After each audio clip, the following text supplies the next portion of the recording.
দেখুন ফুলকপির তরকারি এখন হয়ে এসছে। আর এইদিকে মুগ ডাল বসে গেছে। এখানে দেয়া হচ্ছে পাঁচফোড়ন দেওয়া হয়েছে, আর পেঁয়াজ কুচি, শুকনো লঙ্কা দিয়ে এখন ভাজা হচ্ছে।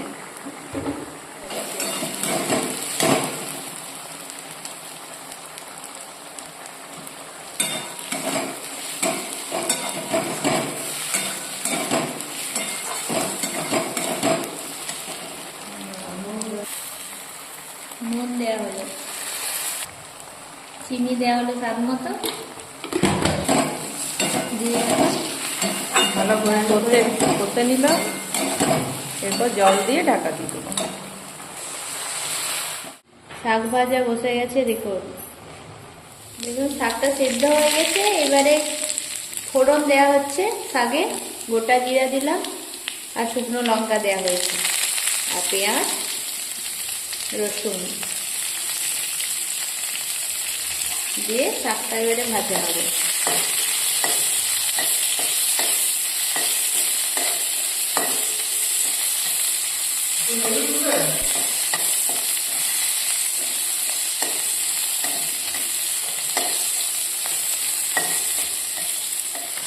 এখন মাছ ভাজা হচ্ছে, কাতলা মাছ।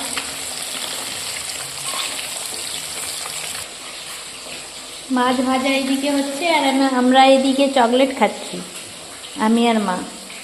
Dairy milk. চিনি দেওয়া হলো। আলুটা এবারে ভেজে নেব।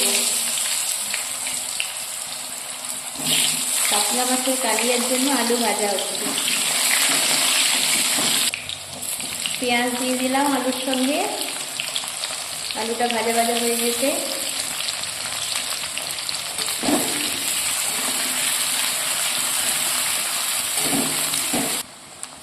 আদা রসুন পেস্ট দেওয়া হলো।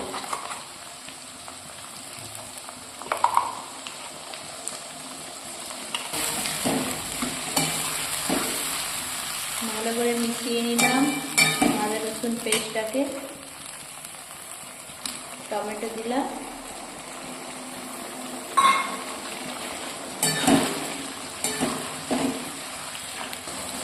নুন দেওয়া হলো। এবারে এতে দেওয়া হলো ফেটানো টক দইয়ের সঙ্গে মেশানো হয়েছে লঙ্কা গুঁড়ো, হলুদ গুঁড়ো আর ধনে গুঁড়ো, এগুলো মেশানো হয়েছে টক দইটার সঙ্গে। দিয়ে আলুটা সেদ্ধর জন্য ঢাকা দেওয়া হলো। আলুটা সেদ্ধ হয়ে গেছে, দেখতেই পাচ্ছেন আলু সেদ্ধ হয়ে গেছে। মশলাটা কষা হয়ে এসছে, তেল চলে গেছে। দেখুন জল দিচ্ছি, মশলাটা কষা হয়ে গেছে। এবারে জল দিলাম। সে ঝোলটা ফুটে গেছে। এবারে মাছগুলো দেওয়া হচ্ছে।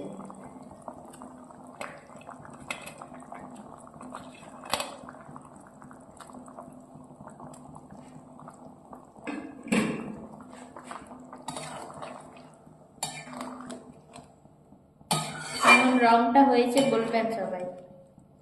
কাতলা মাছের কালিয়ার রংটা কেমন হয়েছে। এবারে ধনে পাতাটা দিয়ে দিচ্ছি।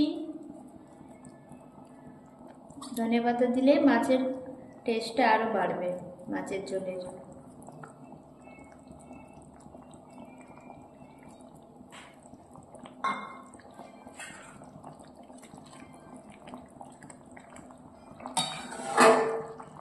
দেখুন আমাদের খাবার রেডি, থালায় সার্ভ হয়ে গেছে।